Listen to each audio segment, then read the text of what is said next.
Fonógrafo. 20 años después del invento de Leon Scott de la producción del sonido se lograba de una manera parecida pero a la inversa, y la aguja se movía según los trazos en el cilindro. Estos movimientos producían vibraciones en el diafragma, las cuales eran ondas sonoras que se aplicaban como una bocina. Gramófono. La diferencia entre el fonógrafo y el gramófono es que este último no grababa los surcos en un cilindro, sino de forma espiral sobre discos de baquelito que giraban a 78 revoluciones por minuto. Cinta magnética. Un invento revolucionario que se aplicó en la década de los años 30 del siglo pasado fue el uso de la cinta magnética como soporte de almacenamiento de audio. Tocadiscos, aparato eléctrico para reproducir sonidos grabados en un disco. Consiste en un plato plano que gira a una velocidad constante gracias a un motor de 33 a 45 revoluciones por minuto y un brazo con una aguja fina en su extremo. El disco se coloca sobre el plato giratorio y funciona en ponerse la aguja en contacto con el disco. El sonido se oye gracias a un mecanismo que lo amplifica. Audiocasete. El casete o musicasete también comúnmente se llama cinta de casete, cinta de audio o simplemente cinta o casete.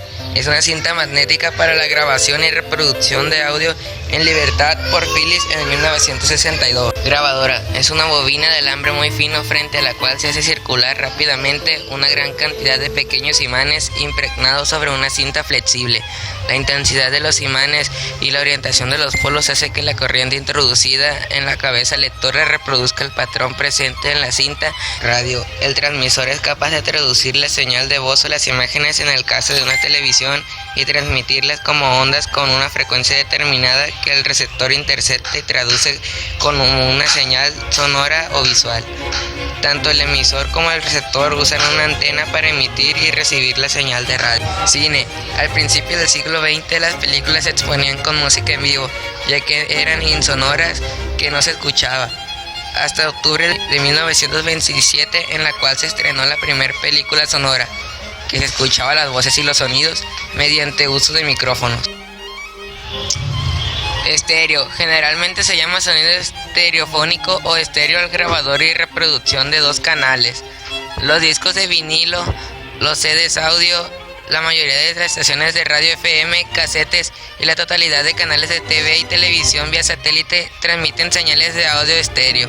El propósito de grabar el sonido estereofónico es el de recrear una experiencia más natural al escucharlo y donde al menos una parte se reproduce en las direcciones izquierda y derecha de las que proviene cada fuente de sonido grabada. Micrófono. Aparato para transformar las ondas sonoras en energía eléctrica y viceversa en procesos de grabación y reproducción de sonido. Consiste esencialmente en un diafragma atraído intermitentemente por un electroimán que, al vibrar, modifica la corriente transmitida por las diferentes presiones a un circuito. MP3 es la abreviatura de Motion Picture Express Group, grupo de expertos de la película, y es un formato de archivo de sonido que tiene una alta calidad y con un tamaño muy reducido. Un MP3 ocupa la 10ª parte de espacio de un archivo tradicional.